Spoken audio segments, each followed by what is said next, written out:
Salam, selamat hari Minggu, kita bersatu dalam doa. Damai sejahtera yang melampaui setiap akal dan pikiran manusia, kiranya menyertai saudara-saudara sekalian di dalam Kristus Yesus Tuhan kita yang bangkit itu. Amin. Firman Tuhan buat saudara dan saya pada Minggu Estomihi tanggal 27 Februari. Hari ini terambil dari Yesaya pasal 55 ayat 10 sampai ayat 13, dikatakan firman Tuhan demikian. Sebab seperti hujan dan salju turun dari langit dan tidak kembali ke situ, melainkan mengairi bumi, membuatnya subur dan menumbuhkan tumbuh-tumbuhan, memberikan benih kepada penabur dan roti kepada orang yang mau makan. Demikianlah firmanku yang keluar dari mulutku, ia tidak akan kembali kepadaku dengan sia-sia, tetapi ia akan melaksanakan apa yang kukehendaki dan akan berhasil dalam apa yang kusuruhkan kepadanya. Sungguh kamu akan berangkat dengan sukacita dan akan dihantarkan dengan damai. Gunung-gunung serta bukit-bukit akan bergembira dan bersorak-sorai di depanmu, dan segala pohon-pohonan di padang akan bertepuk tangan.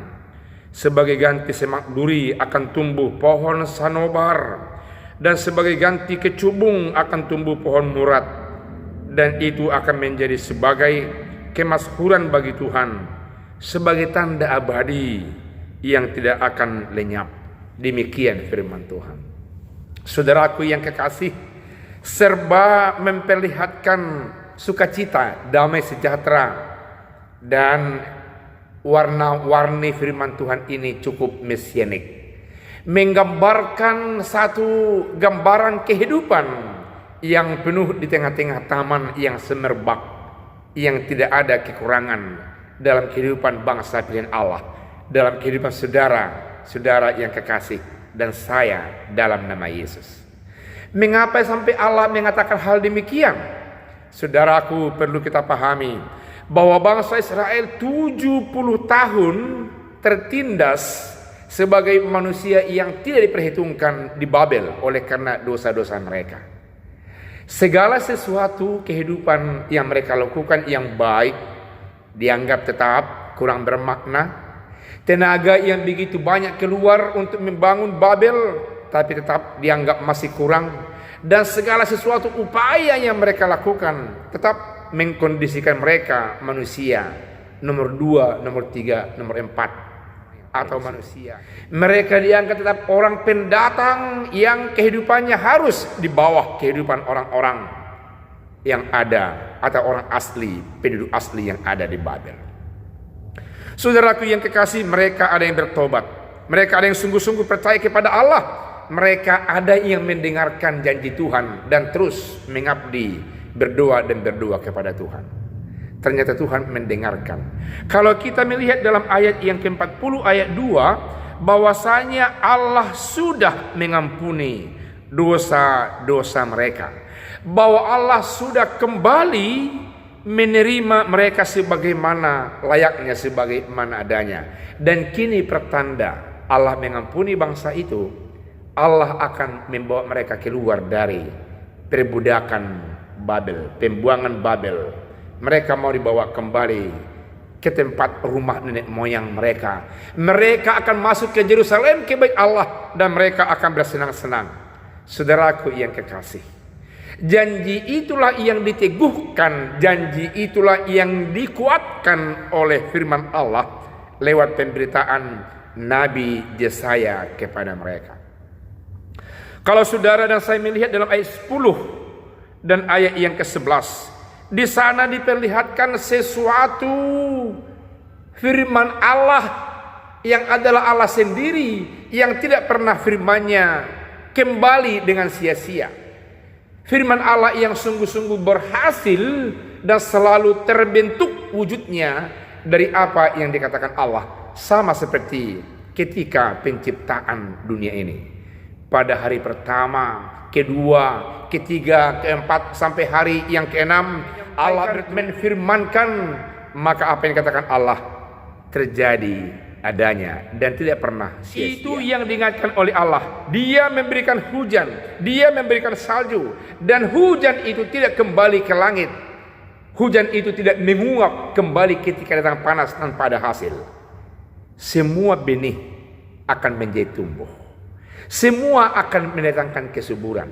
Semua mendatangkan kebaikan dan sukacita kepada orang-orang percaya.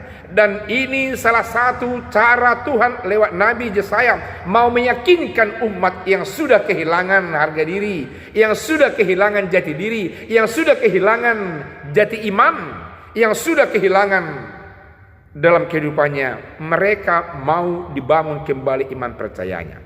Mereka mau diyakinkan oleh Allah bahwa Allah dalam firman-Nya mewujudkan segala sesuatu apa yang dikatakan oleh Allah. Kita lihat dalam ayat 10 dan ayat yang ke-11. Sebab seperti hujan dan salju turun dari langit dan tidak kembali ke situ, melainkan mengairi bumi, membuatnya subur, menumbuhkan tumbuh-tumbuhan, memberikan benih kepada penabur dan roti kepada orang yang mau makan. Demikian firmanku yang keluar dari mulutku tidak akan kembali dengan sia-sia. Dikokohkan, diyakinkan, dimotivasi bangsa itu supaya kembali percaya melihat kuasa Allah yang sungguh-sungguh berkuasa itu dalam kehidupan mereka. Allah lewat Yesaya mau membimbing mereka keluar dari pembuangan itu. Lalu dikatakan bahwasanya ketika itu mereka akan menghadapi hal-hal yang indah, hal-hal yang mesianik, hal-hal yang luar biasa. Mereka akan melihat bukti-bukti nyata bahwa selama mereka dalam perjalanan, mereka akan merasakan bukti kehadiran Allah. Mereka akan merasa damai, mereka akan merasa sukacita, mereka akan merasa senang dan nyaman tanpa ada gangguan, tanpa ada datang lagi orang-orang yang dari bukit-bukit yang mengintai mereka, yang mau menghabisi mereka. Malah sebaliknya, saudaraku yang kekasih, padang gurun akan terasa seperti taman yang luar biasa. Padang gurun tidak lagi gersang, padang gurun tidak lagi terasa kering kerontang, tapi akan terasa harum. Dikatakan firman Tuhan, kalau kita melihat dalam ayat yang ke-12 sampai ayat yang ke-13, sungguh kamu akan berangkat dengan sukacita. Sungguh kamu akan keluar dari persoalanmu dengan sukacita, karena Allah menyertaimu. Maka berupayalah mencari Allah, seperti dalam ayat yang ke-6, selama Dia mau ditemui. Maka mencari Allah dan carilah Allah, berserulah kepadanya selama Ia mau dekat. Saya mau mengatakan Allah itu dekat kepadamu. Allah itu memperhatikanmu sekalipun kau menderita, tapi itu sebagai alat dibuat Tuhan untuk mengajarimu. Allah itu dekat, dan lihatlah Dia mau menuntun kamu keluar lewat orang-orang tertentu yang Dia pakai, yang Dia perintahkan, orang-orang yang berkuasa, sehingga kamu aman dan nyaman keluar dari persoalan. Saudaraku yang kekasih, mari tetap bergantung mencari Allah, mencari wajah Allah, mencari kekuatan Allah dalam berbagai macam kondisi kehidupan kita, dalam berbagai macam dinamika kehidupan kita, supaya kita bisa keluar dengan baik dari persoalan-persoalan yang kita hadapi. Kita mau masuk ke sebuah taman yang luar biasa. Dikatakan firman Tuhan dalam ayat yang ke-13, sebagai ganti semak duri akan tumbuh pohon sanobar, dan sebagai ganti kecubung akan tumbuh pohon murad. Perubahan akan terjadi. Perubahan dari pohon-pohon yang kecil dan kerdil yang penuh dengan daun dan onaknya, yang membuat gatal, yang membuat risih, yang membuat kita menyebabkan pegal-pegal yang lain. Kini itu akan berubah. Semak berduri akan menjadi pohon sanobar yang tinggi dan begitu bertumbuh baik dan sangat subur, bisa menjadi tempat orang untuk berteduh dan nyaman di padang gurun. Dikatakan bahwasanya pohon kecubung yang daunnya sungguh membuat orang jadi gatal, kini akan berganti menjadi pohon murad Dan pohon murad ini biasanya daunnya sangat mengharumkan, membuat orang senang berada di sekitarnya. Demikian Allah memperlihatkan, menunjukkan bahwa Dia hadir dalam kehidupan orang-orang yang sudah akan meninggalkan penderitaan itu, masuk ke negerinya kembali. Allah meyakinkan mereka bahwa Allah sungguh-sungguh memperhatikan, mengubah kondisi kehidupan mereka. Dikatakan firman Tuhan, itulah tanda kemasyhuran Tuhan dan tanda kehadiran Allah yang abadi bersama-sama dengan umat yang percaya, umat pilihannya. Yesus Kristus menggenapinya. Kehidupan kita akan menjadi terasa begitu indah, begitu sejahtera, aman dan nyaman, tentram, jikalau bersama dengan Roh Kudus Allah dalam nama Yesus. Jikalau sungguh-sungguh bersama dengan Yesus, kita merasa dinaungi, aman dan nyaman, keluar dari semua fase kehidupan yang menegangkan, yang membuat kita susah, karena Dia sudah mengambil alih dan membayar semua susah, tegang, gersang, dan segala sesuatu yang tidak mengenakan kehidupan kita ini, mengubah menjadi damai dan sukacita. Saudaraku yang kekasih, biarlah saudara tetap mencari Allah, mencari wajah Allah dalam setiap kondisi, dalam setiap peristiwa, dalam setiap kehidupan saudara. Carilah Tuhan selama Ia berkenan ditemui, berserulah kepadanya selama Ia dekat. Dan kini Allah memperlihatkan kedekatannya kepada kita. Ada sukacita, ada damai, ada kerukunan, ada nyanyian sorak-sorai, dan ada firman yang kedengar-dengaran dalam kehidupan kita. Firman ini menguatkan kita melihat bahwa Allah senantiasa yang menjadi sumber kekuatan, sumber kehidupan kita untuk melakukan pekerjaan-pekerjaan yang memuliakan nama Allah Bapa di sorga.